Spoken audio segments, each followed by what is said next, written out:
कार्य पत्रक 19 देखो, व्यवहारिक व्याकरण मुहावरों को समझते हुए वाक्य में प्रयोग कर पाएंगे आप।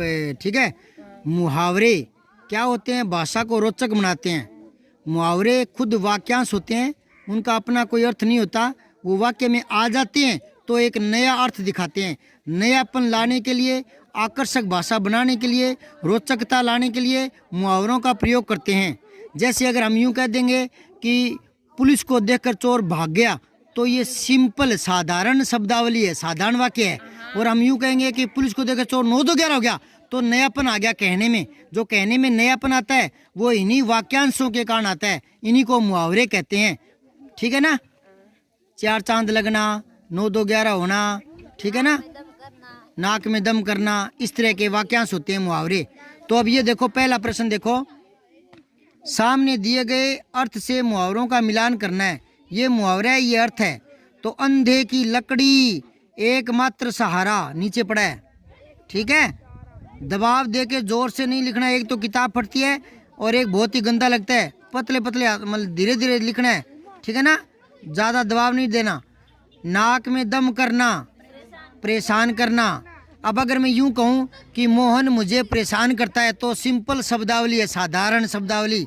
और मैं कहूं मोहन ने तो मेरे नाक में दम कर दिया, तो बात में, कहने में नयापन आ गया। तो भाषा में नयापन लाते हैं मुहावरे। क्या काम करते हैं? भाषा में नयापन लाते हैं, रोचक बनाते हैं भाषा को। 2 वाक्य बोलूँगा, कौन से में ज़्यादा आनंद आएगा? मोहन मुझे परेशान करता है, मोहन ने मेरे नाक में दम कर दिया। हाँ, नयापन है कि नहीं? नयापन है। तो मुहावरे नयापन लाते हैं। अब देखो, कमर कसना, तैयार होना, कान पर जूं न रेंगना, किसी बात का असर नहीं होना। अपने कई बार मम्मी कहती है ना, कोई कहना नहीं मानता, 2-3 बार पुकारते तो ही नहीं जाते, तो कहते कि छोरा तेरा कान पर जूं नहीं रेंगे, बोलते ऐसे। हाँ। एक बोलते हैं चिकना घड़ा होना, जिस पर कोई बात का असर ना हो। चिकना घड़ा होना क्या मतलब हुआ? जिस पर कोई बात का असर ना हो। जैसे चिकना घड़ा होता है, उस पर पानी की बूंद डालेंगे तो नीचे गिर जाएगा फिसल कर। तो जो आदमी बार बार कहते हैं, कहना नहीं मानता, तो उस पर कोई बात का असर नहीं होता, तो उसके लिए कहते हैं कि ये तो चिकना घड़ा हो गया। समझ गए? हाँ। तो ऐसे रोचकता लाते हैं मुहावरे भाषा में। अगला देखो, पीठ दिखाना, हाँ, कायरता दिखाना। अब दूसरा देखो, नीचे लिखे वाक्यों को कोष्टक में दिए गए शब्दों में से चयन करके पूरा करना है। तो अक्ल बड़ी या, हाँ, ये है लोकोक्ति, अक्ल बड़ी या भैंस। यूं नहीं होता अक्ल बड़ी या गाय। जो लोकोक्तियां जिन शब्दों से बनती है ना, उनमें वही शब्द रखने पड़ते हैं। दूसरे शब्द रखने से वो ना तो लोकोक्ति रहती, ना मुहावरा रहता, वो विकृत हो जाता है। कुत्ते की दुम, टेढ़ी की टेढ़ी, ऐसे बोलते हैं ना। भैंस के आगे बीन बजाना, ठीक है, ये लिख लेना इसके अंदर, है ना। हाँ। ऊंट के मुंह में जीरा, ठीक है, चारा मत लिखना। अगर ऊंट के मुंह में चारा कर देंगे तो ये मुहावरा रहेगा ही नहीं, ये वाक्य बन जाएगा, मुहावरा नहीं रहेगा। ये क्या बन जाएगा? हाँ। तो वाक्य के जो शब्द, मुहावरे के जो शब्द होते हैं ना, वही रखने पड़ते हैं।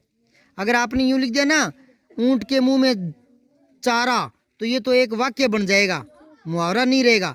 मुहावरा तो ये है, ऊंट के मुंह में जीरा। इसका अर्थ क्या हुआ बेटा? ऊंट के मुंह में जीरा, इसका मतलब होता है अधिक आवश्यकता वाले को कम देना। अब ऊंट है, कितना बड़ा पेट होता है, कितना खाता है, और उसके मुंह में जीरा डाल दे, छोटा एक जीरा, देखा ना जीरा, एक जीरा दाना उसके मुंह में डाल दे कि ले खा ले, धाप ले, वो धाप जाएगा क्या? तो फिर क्या असर होगा उस पर? हाँ, चिंटियां तो एक जीरा खाए तो 4-5 चिंटियां धाप सकती है ना, तृप्त हो जाएगी, नहीं समझे। लेकिन ऊंट के मुंह में जीरा डाल दे के लिए आज का भोजन हो गया हो सकता है ऐसे? उसका पेट भर जाएगा। तो इसका अर्थ क्या हो गया? लोकोक्तियां जो होती है ना, उनका अर्थ उनके अंदर ही होता है, थोड़ा सा समझने की जरूरत होती है। अब ऊंट के मुंह में जीरा, तो इसका मतलब हो गया अधिक आवश्यकता वाले को कम देना। समझ गए ना। तो लोकोक्तियों का अर्थ उसके अंदर ही होता है, थोड़ा सा समझना पड़ता है। अकल बढ़िया भैंस, इसके लिए किसको कहते हैं? मूर्ख को।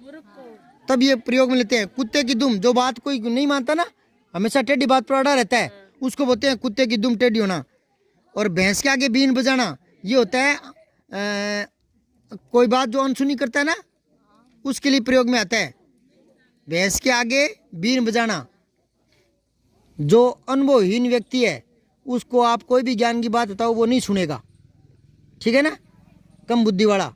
तो इसलिए इसका प्रयोग किया जाता है। और बंदर क्या जाने अदरक का स्वाद, अदरक आएगी। ये यूं नहीं होगा बंदर क्या जाने मिठाई का स्वाद, ये जो बना होता है ना उसी रूप में रखना पड़ता है। इसका मतलब है अयोग्य व्यक्ति को योग्य जो चीज़ होती है उसकी कीमत का पता नहीं चलता, उचित चीज़ का पता नहीं चलता। अब आगे देखो, मुहावरों का अर्थ लिखते हुए वाक्यों में प्रयोग करना है आपको। टूट पड़ना, इसका मतलब है झपटना। वह लड्डू देखते ही टूट पड़ा, यानी झपट पड़ा उसके ऊपर। तो अब आपको लिखना है खिल उठना, प्रसन्न होना। क्या लिखोगे? प्रसन्न नहीं, प्रसन्न। हाँ, आधा से और आएगा, वो मत लिखना। उत्तर प्रश्न वो मत लिखना, उत्तर प्रश्न वो मत लिखना। प्रसन्न कैसे लिखा है? पै के पैर में रे, से स्कूल वाला पूरा, फिर आधा ने पूरा ने। प्रसन्न होना, खुश होना लिख लो। प्रसन्न होना मतलब खुश होना, ब्रैकेट में लिख लो खुश होना, खुश होना। अब वाक्य में प्रयोग करो। मैं मेरी नानी जी को समय देखकर बच्चों को खेलता हुआ देखकर मेरा मन खिल उठा, मेरा मन। हाँ, दूसरा है ठान लेना, इसका अर्थ होता है निश्चय करना, निश्चित करना या तय करना, ठीक है ना। ठान लेना, निश्चित कर लेना, तय कर लेना, कोई चीज को मन में ठान लेते हैं ना। जैसे मैंने 90% अंक प्राप्त करने की बात मन में ठान ली, मन में ठान ली।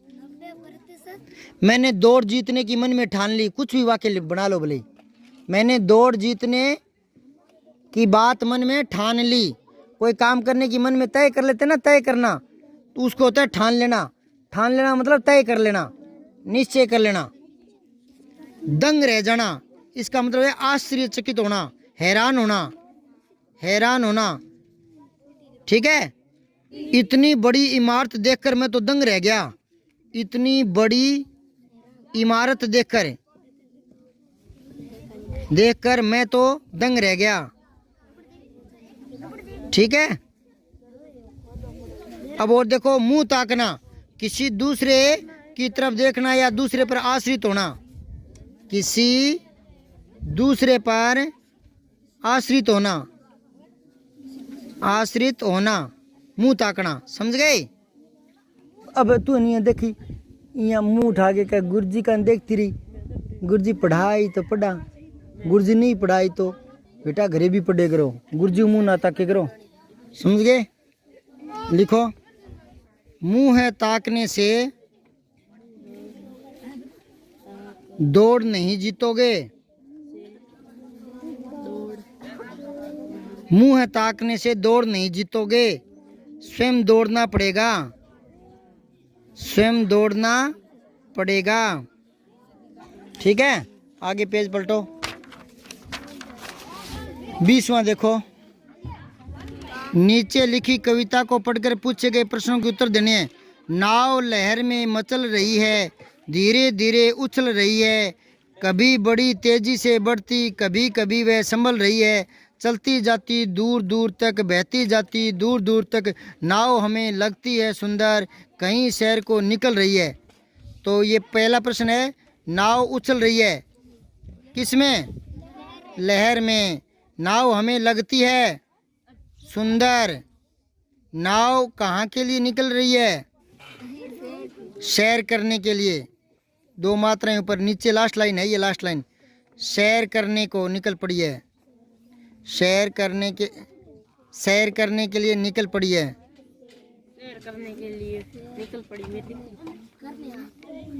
कविता को समझते हुए अपने शब्दों में लिखो।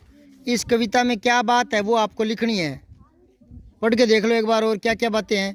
नाव लहर में मचल रही है, धीरे धीरे उछल रही है, कभी बड़ी तेजी से बढ़ती है, कभी संभल रही है, चलती जाती दूर दूर तक, बहती जाती दूर दूर तक, नाव हमें लगती है सुंदर, शहर को निकल रही है। तो लिखो, इस कविता में इस कविता में कवि ने लिखा है, छोटी की लगाओ, लिखा है कि नाव लहरों में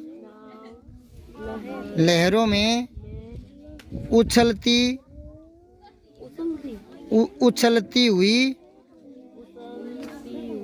बह रही है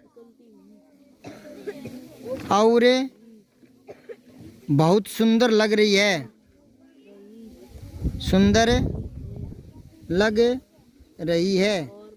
कभी कभी लहरों से टकराती है मगर संभल कर आगे बढ़ जाती है, आगे बढ़ जाती है। ये कविता का मूल भाव है। समझ आई क्या? अब 5वां देखो, विलोम शब्द लिखना है। पास पास, दूर दूर। पास पास का विलोम क्या हो गया? धीरे धीरे का तेज तेज। क्या हो जाएगा?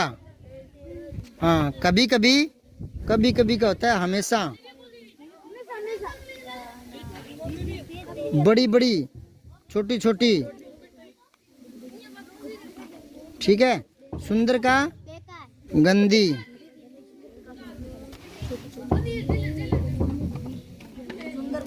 है सुंदर। ठीक है।